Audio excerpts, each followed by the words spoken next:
Hello everybody, Josh Shernoff here, and I am joined by Dave Millican, the creator of these championship belts, the belt maker to the stars, if you will. Dave, can you tell us a little bit about what we have here? Some of the belts that I've got over my shoulder and, of course, around my waist. Some of the history of these. Yeah, you've got crazy history there, Josh. The WWE Intercontinental Championship worn by, of course, we're in town here for All In. Cody Rhodes was the guy that debuted this title, brought it back, gave it life again, so to speak. So right now, doesn't get any better than the fact to say that Cody Rhodes wore that one. Down here, we got, how about Stone Cold Steve Austin? How about we got The Rock? We got Chris Jericho. Oh my gosh, Kurt Angle, Triple H. So we got all this history down here. We're going to pan back up here and talk about this Intercontinental. I didn't make that one, but I made this one, so let's talk about that one. Yeah, right. Let's talk about that one. But again, man, that all the way go through Dolph Ziggler, Chris Jericho. But the table, we run the gamut here, man. We've got everything from old school Memphis from 1982 to WWE this year. Okay, can you show us a couple of the? Yeah. Well, we got Memphis. We got Memphis down on this table. We'll walk here. All right. So what we got right here, Memphis, the red and gold AWA Southern Tag Team belt. Shawn Michaels would have worn this belt in like 1987. Of course, Memphis, so the King wore it. Jerry Lawler. You've got the fabulous ones. All the Memphis legends wore that belt, the Southern Tag Team title. And then you can just go right over to the other side there and see the TNA Legends belt. So if you're talking about a wide run of history there, covers a whole lot of years. Absolutely. And of course there's some on here that you can kind of see how they changed over the years. Yeah, grab that. From the ECW Championship, I guess that's their original one. That is. To the one they had at the end of their run. Correct. And what about something like this? That is, whoa, what a piece of history. I'm assuming you didn't make this one. I did not make this. I would have been a whippersnapper when this was made. This AWA World Tag Team Championship that was worn all the way back to the Crusher and the Bruiser. Nick Bockwinkel and Ray Stevens. Went all the way up through legendary teams like that to the Road Warriors. Wow. And the Road Warriors are the guys that took these home. And so Road Warrior Animal actually signed that one on the back. Yeah, just authenticating it. Not that you really need that because you You can tell this is ring worn for kind of sure. speaks for itself for sure.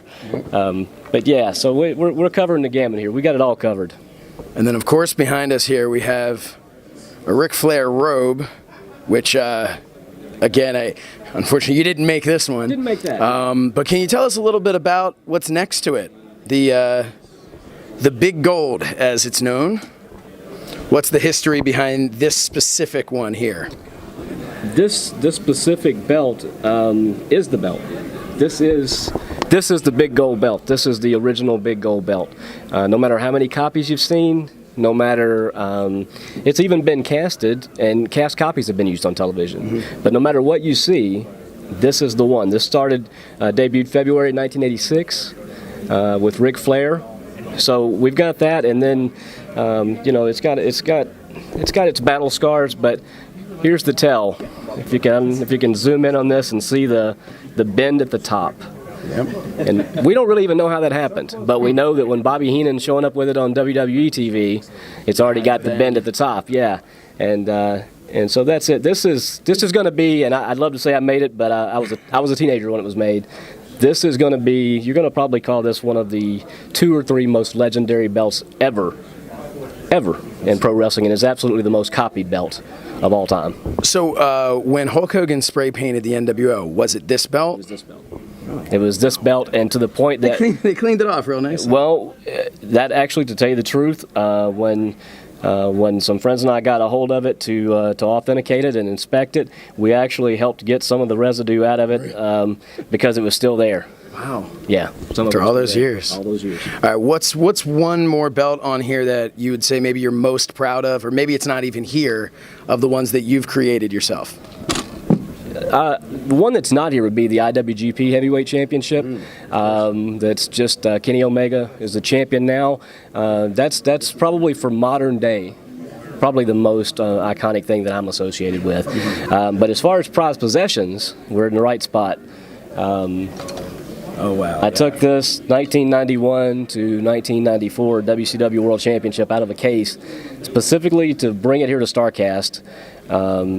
And this is, a lot of belts we talk about Intercontinental Championships and United States Championships, and they're different versions of them. And I might have made, 6 different Intercontinental titles or 8 different Intercontinental titles. Well, not with this. There was one. So when you see it on television, when you see the old videos and you see whether it's Ron Simmons or Vader or Lex Luger or Ric Flair or Sting, this is the belt.